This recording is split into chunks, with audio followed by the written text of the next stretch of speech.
Hello students, today I am going to discuss about the general features of ileum. Before that, you should know the parts of hip bone. So this is hip bone. Hip bone is made up by three elements.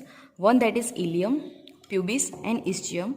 So there is superiorly directed ilium, antero-inferiorly there is pubis and posterior-inferiorly there is ischium. These three bony elements, they are fused with each other at this level and that is called acetabulum. This acetabulum, that is cup shaped hollow, and that will articulate with head of femur to form the hip joint, that is ball and socket variety of the synovial joint. So this acetabulum, that is formed by these three bony element, 2/5 portion that is from ilium, 2/5 portion from the pubis and 1/5 portion by ischium. Now moving to the ilium. So this portion of the hip bone, that is called ilium. So ilium, it is directed superiorly. Ilium, it is broad, it is fan shaped. It is having upper end, lower end. It is having three borders and three surfaces. So first we will discuss about the upper end. So this portion of the bone, that is upper end. So you can appreciate the upper end, it is having sinuously curved thick crest like structure and that is called iliac crest. The anterior most end of the iliac crest, that is called anterior superior iliac spine, and the posterior end of this iliac crest, that is called posterior superior iliac spine, and in between them there is a sinuously curved iliac crest. In living being, you can appreciate and you can feel this iliac crest. So this whole iliac crest, that is divided into ventral 2/3 and dorsal 1/3. This ventral 2/3, that is the ventral segment, and dorsal 1/3, that is the dorsal segment. This whole of the ventral segment, that is concave inside, and whole of the dorsal segment, that is concave outside. So this ventral segment, it is divided into outer lip, intermediate area and inner lip. On outer lip, just 5 cm behind this anterior superior iliac spine, you can see here, this is the tubercle of iliac crest. This much portion, that is the midpoint of iliac crest. Just behind the midpoint of iliac crest, there is the highest point of iliac crest, and this highest point of the iliac crest, it lies at the level of L3 and L4 lumbar vertebra. So that is the vertebral level of the highest point of iliac crest. So this whole of the ventral segment, it is having outer lip, intermediate area and inner lip. 5 cm behind the behind the anterior superior iliac spine, on outer lip, there is a tubercle of iliac crest.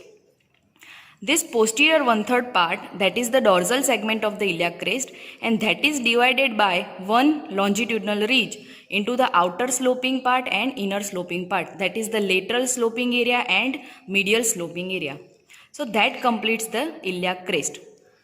This portion, that is the posterior superior iliac spine. The level of the posterior superior iliac spine, it is represented in living being as a dimple of the skin, and it lies 5 cm lateral to the second sacral vertebra. So that completes the upper end of the ilium. This portion, that is the lower end of ilium. Lower end of ilium, it ends at the level of acetabulum and it fuses with the pubis and ischium. So this is upper end, this is lower end. Now moving to the borders of ilium, it is having anterior border, posterior border and medial border. Anterior border, that extends from anterior superior iliac spine up to the acetabulum. So it extends from anterior superior iliac spine, then it bears a notch. Again there is an elevation, that is called anterior inferior iliac spine, and rough triangular area that ends at the level of acetabulum. So this whole, that is the anterior border. Second border, that is the posterior border of ilium. So this is posterior superior iliac spine. This posterior border of ilium, that is continuous with the posterior border of the ischium. So this is posterior superior iliac spine. Again it bears a notch. This second elevation, that is posterior inferior iliac spine, and this deep notch, that is called greater sciatic notch. And then it is continuous with the posterior border of the ischium. So upper part of the greater sciatic notch, that is formed by posterior border of ilium, and lower part of greater sciatic notch, that is formed by posterior border of the ischium. So this is anterior border, this is posterior border. Third border, that is the medial border. Medial border, it will extend from iliac crest up to the iliopubic eminence. At the iliac crest, at the junction of ventral 2/3 and dorsal 1/3, this medial border, it extends downward and forward and medially, and it ends at the iliopubic eminence. This is the body of pubis. This is superior ramus, and this one, that is the inferior ramus.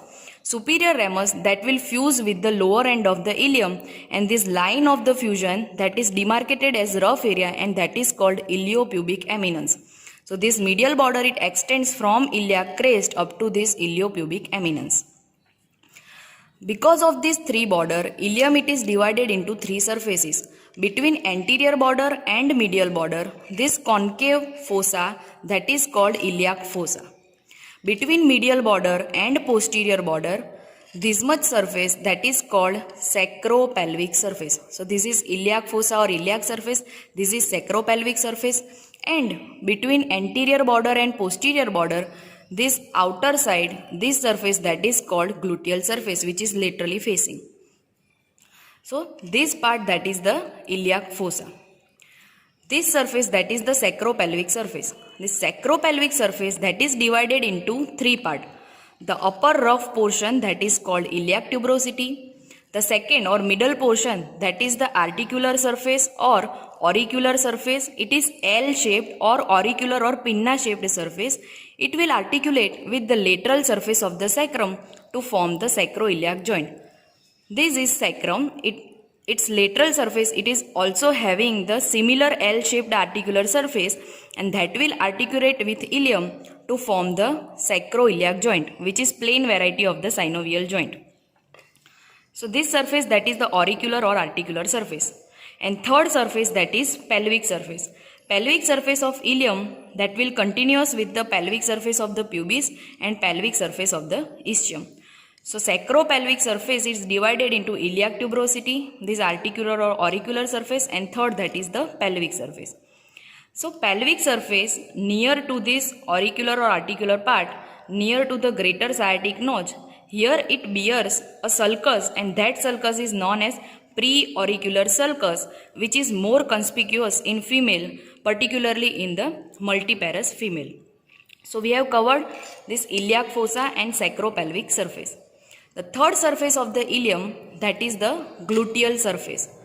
Whole of the gluteal surface, that is divided into four regions by three gluteal line: anterior, posterior and inferior gluteal line. So first we will discuss about the posterior gluteal line.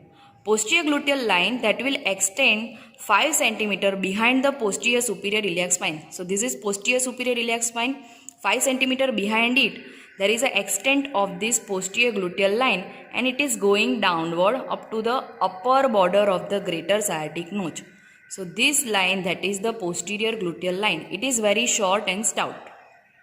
Second line, that is very large and long, that is anterior gluteal line. Anterior gluteal line will extend 5 cm or 4 to 5 cm behind from this anterior superior iliac spine.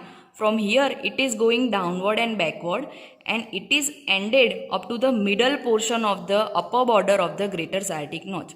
So this is the anterior gluteal line. Third line, that is inferior gluteal line. It extends from anterior inferior iliac spine. It is also going backward up to the apex of the greater sciatic notch.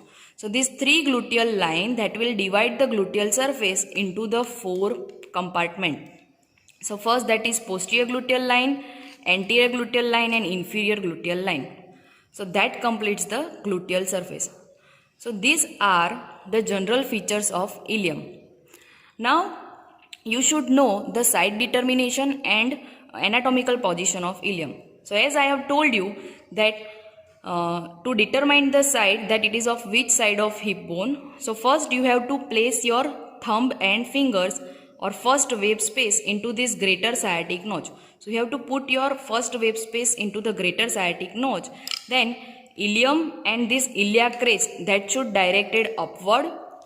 This acetabulum should be directed laterally. Pubis should be directed antero-inferiorly.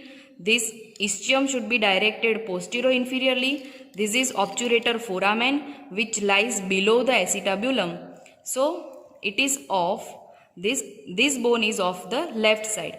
So this greater sciatic notch that should lies on the posterior side. So this is of left side hip bone. I will show you the right side of hip bone.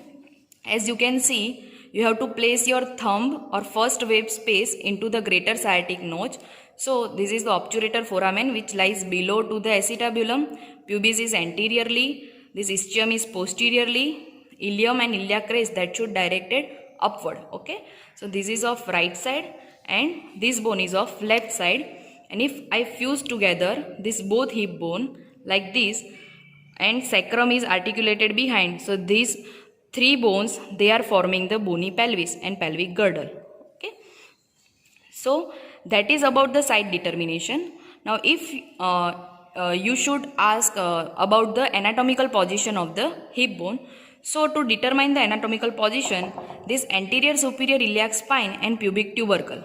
This is pubic symphysis, this is pubic crest, and lateral end of the pubic crest, this portion that is called pubic tubercle.